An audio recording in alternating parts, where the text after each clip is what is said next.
Señor Sánchez, mire, la sensación en la calle, esa la que usted no puede pisar, es que el único servicio puntual en España es Hacienda. 97 subidas de impuestos, es decir, hemos pagado 136.000 millones más en impuestos a los españoles desde que usted es presidente. ¿Para qué? La brecha entre la renta per cápita española y la europea se ha incrementado un 15%. 4 millones de españoles están en situación de carencia material severa, incluidos los centenares de personas que duermen en los aeropuertos del Estado. Y España ya es el país de la Unión Europea con mayor pobreza infantil. España sufre muchísimas desigualdades, por ejemplo, en la accesibilidad a la vivienda, pero también en los recortes que se sufrieron durante la época de la crisis financiera y la respuesta neoliberal, efectivamente, al estado del bienestar, por ejemplo, usted siendo presidente de la Xunta de Galicia, o lo que están haciendo muchas comunidades autónomas gobernadas por ustedes sin aplicar la ley de vivienda para resolver uno de los principales problemas que tiene nuestro país, que es el acceso a la vivienda. Ustedes inventan diariamente, se lo dije durante la pasada semana, señoría, todos los días una crisis, misma estrategia durante 7 años, mismo resultado. Ustedes en la oposición con la casquería y este gobierno haciendo avanzar a España. Hace 2 semanas, en este Congreso, se convalidó un Real Decreto Ley para defender, frente a los aranceles de Trump, al sector de la agricultura, al sector primario, al sector pesquero, al sector industrial, al sector del comercio en nuestro país. Hubo 9 grupos parlamentarios, 9 que votaron a favor. 1 se abstuvo y hubo 2 que votaron en contra, la ultraderecha y ustedes, siempre en contra de España.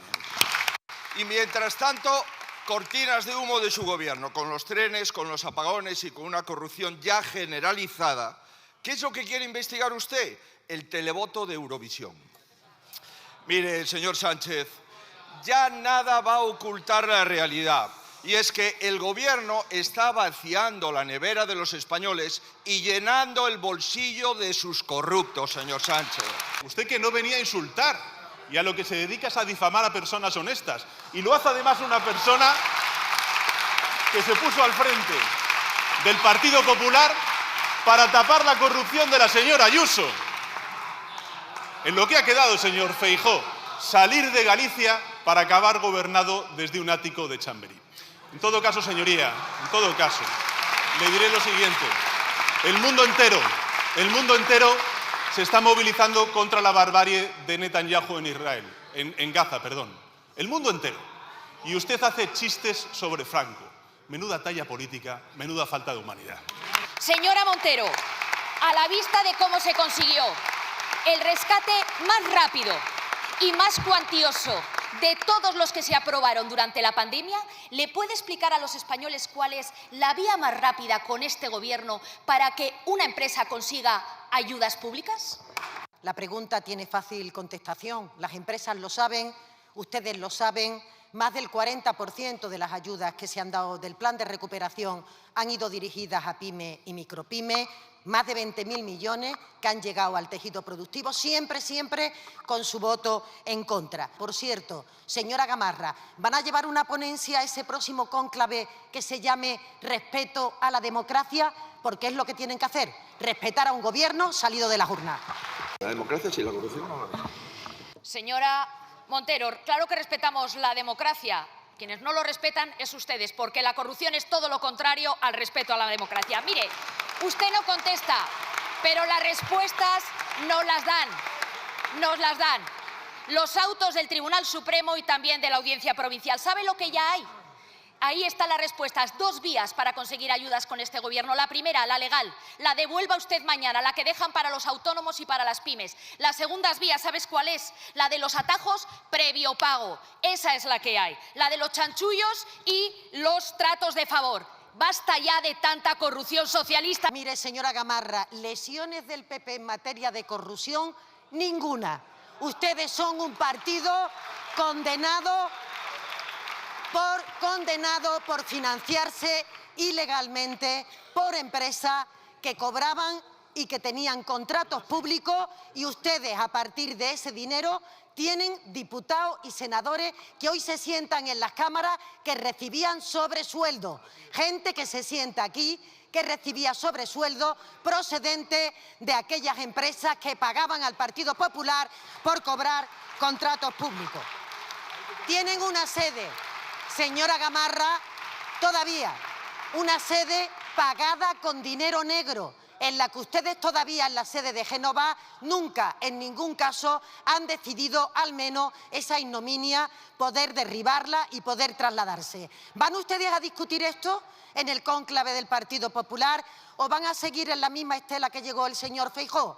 Porque, señor Feijóo, en materia de corrupción, el Partido Popular no ha hecho nada internamente para cambiar una cultura que anida en su partido y que fue la causa de la moción de censura que presentó este Gobierno. Así que aprovechen el cónclave de su Gobierno, al menos para cambiar de sede, y no estaría mal para hablar de la cultura y de la regeneración democrática dentro de su partido para evitar la corrupción, que es lo que ustedes no quieren acatar. Señora vicepresidenta, ¿sabe lo que es esto? Es la ley ELA. Lleva aprobada desde octubre y el dinero no llega. Es verdad que durante meses y años ustedes estuvieron retrasando su aprobación y que en septiembre, después de la presión de los pacientes, de las familias, de las asociaciones, ustedes al final rectificaron y esta Cámara pudo aprobar por unanimidad que se aprobase esta ley ELA. 2 días después del acuerdo, el presidente Sánchez pidió a los pacientes que acudieran a Moncloa para hacerse una foto con ellos. Pero pasaban los días y los meses y el dinero no llegaba.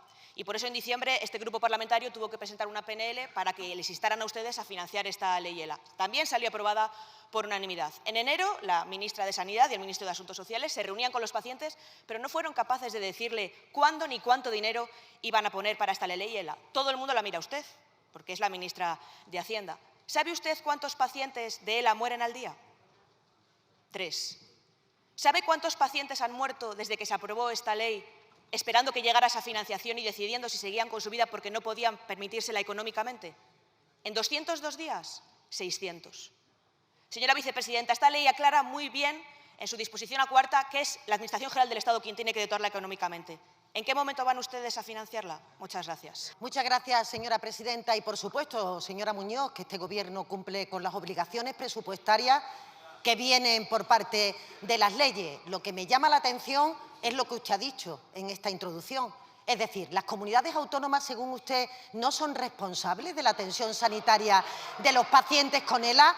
¿Acaso las comunidades autónomas no son responsables de la totalidad de la asistencia sanitaria de los pacientes, o hacen ustedes un distingo con los enfermos de ELA para que los atienda el Estado? Nosotros sí cumplimos con nuestras obligaciones presupuestarias y, por supuesto, vamos a cumplir con los pacientes de ELA. Hace 6 meses vivimos uno de los peores desastres naturales de nuestra historia. Sus efectos fueron devastadores y nos dejaron imágenes difíciles de olvidar. La dana del pasado 29 de octubre afectó a 78 municipios en nuestro país y se cobró la vida de 235 personas. Solo en la Comunidad Valenciana, 75 municipios afectados, 227 víctimas mortales y unas consecuencias sociales y económicas ingentes, con miles de viviendas, comercios, industrias, vehículos, cultivos e incluso infraestructuras públicas destruidas. Le formulo una pregunta que nace del dolor y de la indignación que todavía sentimos miles de valencianas y valencianos. ¿Qué valoración hace el Gobierno de la respuesta institucional ofrecida ante la situación generada por la dana? La valoración del Gobierno de España es muy clara. Quien tenía la responsabilidad de la emergencia no estuvo a la altura. Y no estoy hablando, por supuesto, de los ayuntamientos, de los servidores públicos o de la ciudadanía que lo dio todo. Hablo de la Generalitat Valenciana, que ni lideró, ni coordinó, ni actuó. El Gobierno de España hemos estado cumpliendo con nuestras responsabilidades en todas las zonas afectadas por la dana, desde el primer momento, y lo haremos hasta que haga falta. Lo digo por los 30.000 militares desplegados, por los más de 10.000 agentes de la Policía Nacional y Guardia Civiles, lo digo por la movilización de 16.600 millones de euros, 5.280 ya abonados. Más de 4.000 familias han recibido ya las ayudas por viviendas y enseres. Más de 35.000 autónomos y afectados han recibido las ayudas de la agencia tributaria. Más de 186 millones de euros para recuperar el sector agrario, también viviendas puestas a disposición de los afectados, la recuperación de las cercanías. La Generalitat no falló en los detalles, falló en lo esencial, en estar, porque no estuvo. Y cuando la Generalitat no estuvo, porque el señor Mazón decidió que mientras su gente se dolía prefería desaparecer y ahora prefiere mentir y prefiere protegerse a sí mismo. Y también falló el señor Señor Feijóo. Hernando, un momento. Señor Hernando, conténgase, por favor. Lleva toda la mañana interrumpiendo a los intervinientes. Conténgase y permita que se pueda realizar la intervención. Conténgase, por favor. Señora ministra. Y también falló el señor Feijóo, que ha reconocido públicamente que el señor Mazón no estuvo a la altura y aún así ha preferido proteger al señor Mazón en vez de proteger al pueblo valenciano. Por eso, el señor Mazón se tiene que ir. Por eso el señor Mazón se tiene que ir y se tiene que llevar con él al señor Feijóo, porque, señorías del Partido Popular, ¿de verdad creen que puede seguir gobernando la Comunidad Valenciana aquel que los abandonó? Reflexionen sobre esto en su cónclave y nosotros, como Gobierno, seguiremos del lado del pueblo y de la decencia. Gracias, presidente. ¿Saben qué hacía el Gobierno de España mientras 228 valencianos perdían la vida? Asaltar el Consejo de Administración de Radiotelevisión Española. Eso era lo que le preocupaba a la señora Trenzano y a la señora Morán. Esa es la realidad. Y señora Morán, ayudas es lo que piden los valencianos. El Gobierno de la Generalitat ha atendido ya el 50% de las solicitudes y el Gobierno de España tan solo el 17%. Mire, créame que le voy a decir algo que igual le sorprende. Yo respeto mucho al Partido Popular. Me parece que son ustedes un partido importante en la estructura democrática de nuestro país. De los 50 años de democracia que ha tenido nuestro país, que todo el mundo reconoce que han sido los mejores años de la historia de nuestro país, el Partido Popular ha gobernado 15 de esos 50 años. Y por eso, créame, señor Tellado, que me da pena escuchar intervenciones como la suya, basadas en insinuaciones, en infamias, en mentiras. Y sé cuál es la finalidad, esa cascada de mentiras que cada día dicen ustedes, esa cascada de fango, lo que intenta es tapar la situación económica y social de nuestro país. El 40% del crecimiento económico de Europa hoy lo hace España. El 30% del empleo que se crea en Europa hoy lo crea España. La cohesión territorial que tenemos hoy en España, especialmente en Cataluña, no tiene nada que ver con la que ustedes nos dejaron cuando el señor Rajoy abandonó el gobierno. Y por eso, permítame que le diga que me dan pena sus intervenciones, pena que hable usted de Valencia, que ponga usted al mismo nivel 220 víctimas con un consejo de administración. Un poco de empatía, señor Tellado, un poco de empatía. Que ignore usted... Señor Pérez, por favor. Continúe. Gracias. Que ignore usted los 14.000 millones de ayudas aprobadas por el Gobierno de España para los afectados por la Dana en Valencia. De verdad, respétense, por favor, respétense. Si lo de Mazón no tiene un pase, si es que ni ustedes creen que este señor debiera continuar en la presidencia de la Comunidad Valenciana, por favor, le ruego que moderen sus intervenciones, porque esa cascada de fango que cada día emiten no es más que tapar la situación económica y social muy positiva que vive España hoy. Gracias. Gracias. Antes de dar paso a la siguiente pregunta, quiero hacer una reflexión al Grupo Parlamentario Popular. Aquí hay una estrategia...